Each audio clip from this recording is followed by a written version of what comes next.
The Power of Business Community, Part 1.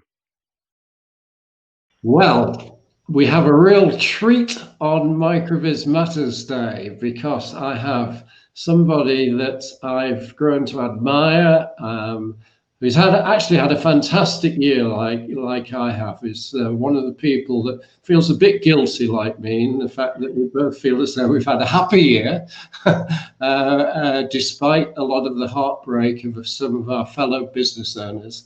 But what Robert has achieved in the last couple of years is absolutely fantastic. He is a magazine editor. He's got this beautiful magazine called Business Action Magazine, but it is a community, and that's what I'm going to be talking to him about today.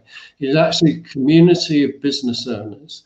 They've actually got groups of business activists, which is business owners helping with their specialist subjects to help all the other business owners in the community in North Devon. There's an awards ceremony, there's exhibitions and all sorts of ways of people trading. And Robert's been running his own communications business for many, many years with his brother. And they are really experts at communication. And what they've been able to do is use all of that expertise to build, in a very, very short time, a massive community of business owners in North Devon helping each other. So I'm absolutely delighted to be joined by Robert. Robert, nice to see you. And you too. Thank you for having me on. Well, it's fantastic, and MicroBizMatters Day is all about us helping each other, and that's what you've learned. Now, when we last met face to face, I was actually lucky to perform at Ilfracombe's Theatre there, and for one of your exhibitions. Did you imagine when we met? Was it 3 years ago or so that you would now have created this? Very large network and would have a very successful magazine? No, in no way, actually. In fact, I was chairman of a local business organisation which sadly no longer exists, and that's because I needed to step down for myself, actually. And as often happens in local organisations, finding somebody to come forward and take it on is very, very difficult. And so I thought, oh dear, is that the end? Because I know how important it is to have community groups. Yes. And it was actually through my partner in Business Action, Alan Williams. It was his. He kept on saying to me, "Let's do this," and I'd say, "Oh no," and he'd say, "Come on." So I did it, and then I'd say, "Oh, this is fun." And then he'd say, "Shall we do this? Shall we do an exhibition?" "Oh no, I've had enough of exhibitions." And we did this big exhibition in Bideford, and it was great fun. And then I used to write business news for the local paper, and when the newspaper groups were sold, every time the newspaper group was sold, the head office cut budgets. And it's really sad thing that's happening to our local newspapers across the nation. And so there was no business news coverage in North Devon, and having done it for a number of years, I sort of thought this is needed. So we started up the magazine, and we've just published our 12th issue. It's 2 years, and I cannot believe, seeing what's happened this year, that in terms of advertising and support, we are the strongest we've been so far, and that's absolutely fantastic. And I'm so grateful actually to our supporters and advertisers, because of course it wouldn't happen without them.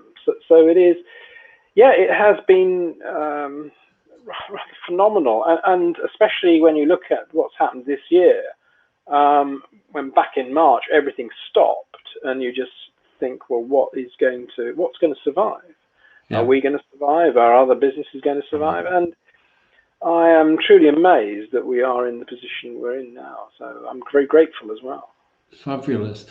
And how much would you say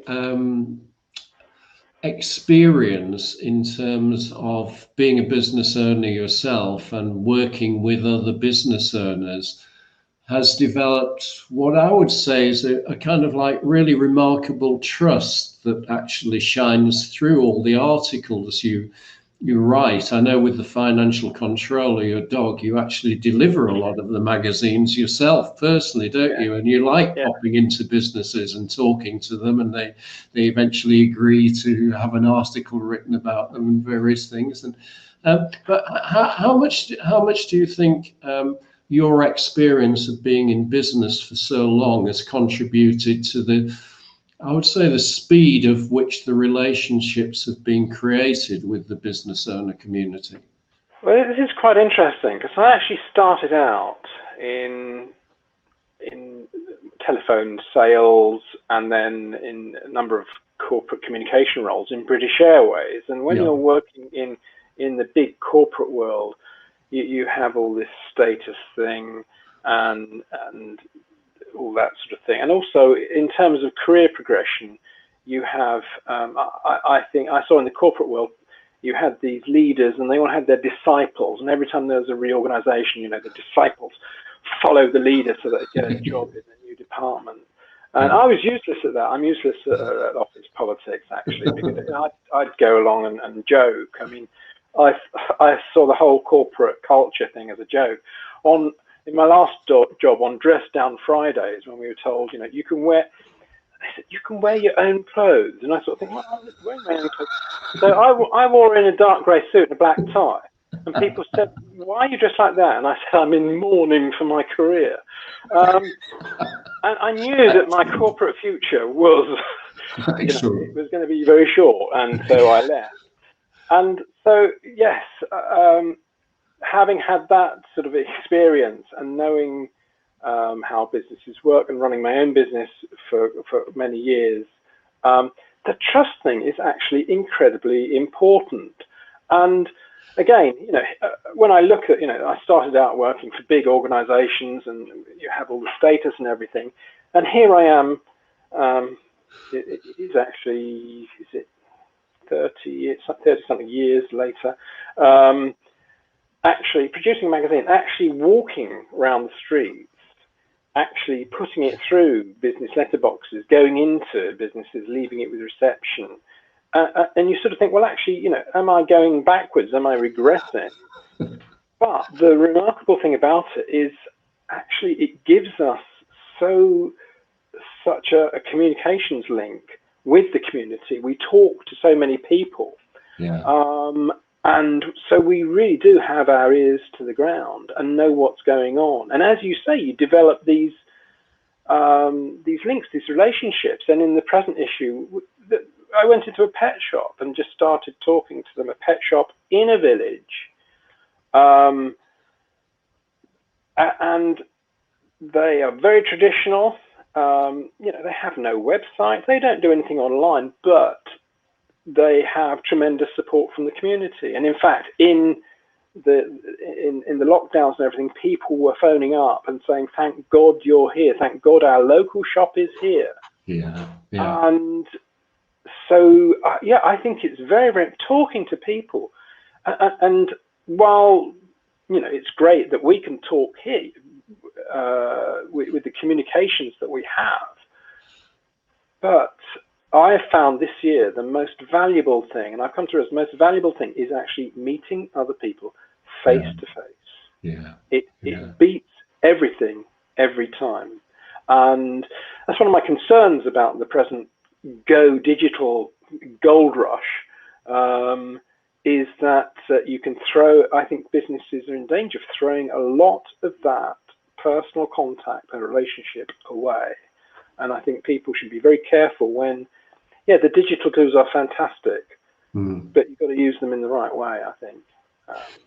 And I think you've hit on something that I really believe is the fact that the sophistication of the marketing of large corporations to say this is how business should be run is usually against the competitive advantage that the micro business owner has.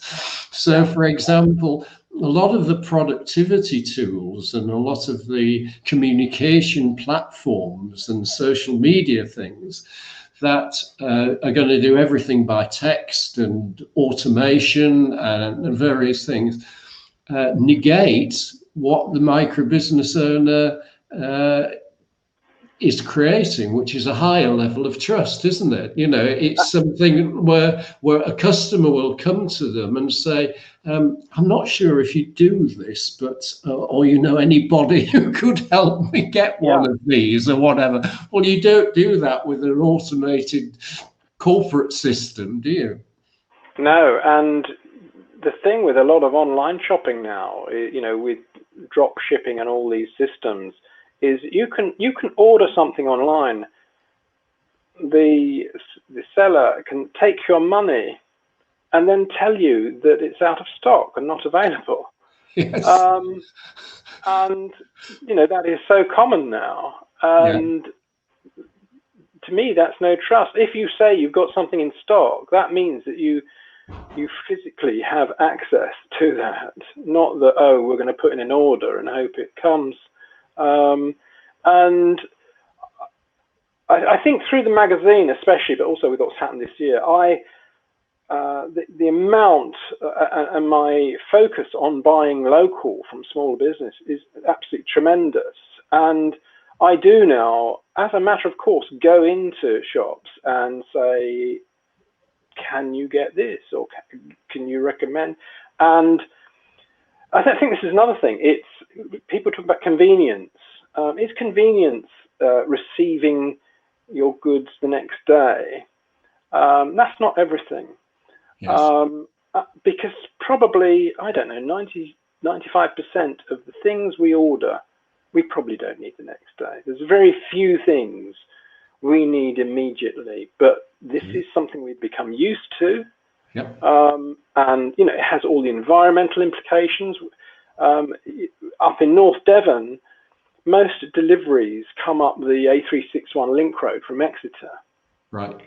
So every time you order something from a big global retailer, there's another cardboard wrapped item on another van shooting up the link road with some poor delivery driver having to deliver 60, 80, 100 items to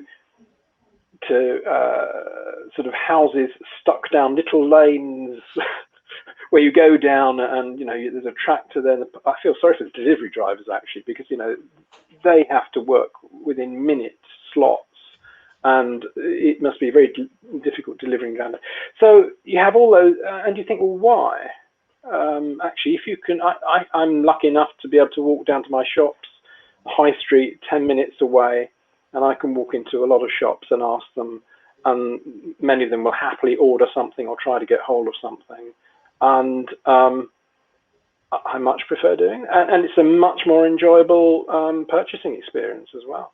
Yeah, absolutely. Great. Now, you're actually typifying. Thank you very much for reviewing the Happypreneur, by the way. Your reviews are probably the most thorough, and thank you very much indeed. The Happypreneur. We should mention that as many times as we can. These are all the quotes. When I was going to write my review, I thought, right, I'll put that sticker. In the end, I thought, I can't get any more stickers on there. Really. Oh, that is lovely of you. Well, that's absolutely fantastic. It's one of the joys has been one or two people have read quote, not usually from something I've said, but like the John Lennon one about the teacher, and he said to them, well, teacher said, you don't understand the assignment, and Len said, you don't understand life, about happiness. But so absolutely fantastic. But one of the things that's central to the Happypreneur and micro business owners having a fulfilled and happy life is really what Cirelli calls the three pillars from small is beautiful from Schumacher, which is that you're actually you've got to create something beautifully, you've got to market it beautifully, and you've got to manage the money beautifully. But the thing is that even if you go into Silicon Valley or wherever it is, you'll never ever find one person that can do all those things. And so therefore, one of the advantages of community as a business owner in terms of surviving and thriving is having people like you in the community that can act as an enterprise facilitator, a connector. Does that make sense? Can actually say, well, I know somebody that is just fantastic. We were talking earlier about somebody who charges, about £25 an hour, and is absolutely brilliant on websites and various things for people, and is just so helpful and so good that you could never buy it from a GoDaddy or the service is individual to the person and things. But it's about connections. I mean, has anything, since you started the magazine and started the exhibitions as well, has there anything that you've realized about maybe the community beginning to connect even without you, kind of thing, as a result of what's going on at exhibitions, award ceremonies, in the magazine as well, with your business activists? Is there a world out there of connections where people are beginning to see, well, actually might be a good idea if I had a chat with that person? Oh yeah, I think so. And it's, in fact, that whole thing fascinates me because it happens often, or it seems to happen spontaneously, and drive itself actually. And in fact, that's what I've come to realize as Alan and I have discussed this.